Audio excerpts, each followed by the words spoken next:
কুম্ভ রাশির সাপ্তাহিক রাশিফল 18 থেকে 24শে মে। আপনি এখন নিজের জন্য ভাবুন, পরিবারকে সময় দিন, পরিবারও নিজের জন্য ভাবুন। এই পরিবারের সঙ্গে সময় কাটান। অনেক কাজ করেছেন, আর এবার একটু বিশ্রাম নিন। এই সপ্তাহটা ব্যবসার জন্য ভালো উপায় থাকবে, অর্থাৎ আয় ভালো হবে, সঞ্চয় ভালো হবে, সন্তান ভালো থাকবে, উচ্চশিক্ষা এবং প্রাথমিক শিক্ষা সমস্ত জায়গাতেই ভালো ফল, পিতামাতার শরীর স্বাস্থ্য উন্নতি হবে। আর এবার হচ্ছে ইনভেস্ট করলে ইনভেস্টমেন্টে লাভ হবে, রিটার্ন হবে।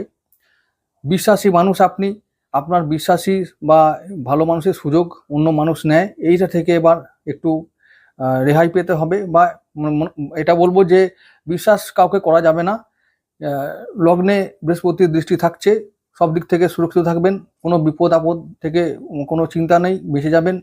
আর বলবো যে এই সপ্তাহটা যদি হয় তো ভালো, ধ্যান প্রাণায়াম যোগাসন এর মধ্যে কাটান, মানসিক শান্তি ফিরবে, পারিবারিক শান্তি ফিরবে।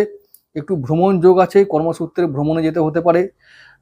আমি বলেছি আয়ও ভালো হবে, সঞ্চয় ভালোই হবে, চিন্তার কিছু নেই। ব্যয় থাকবে কন্ট্রোলে, শত্রুরাও থাকবে কন্ট্রোলে।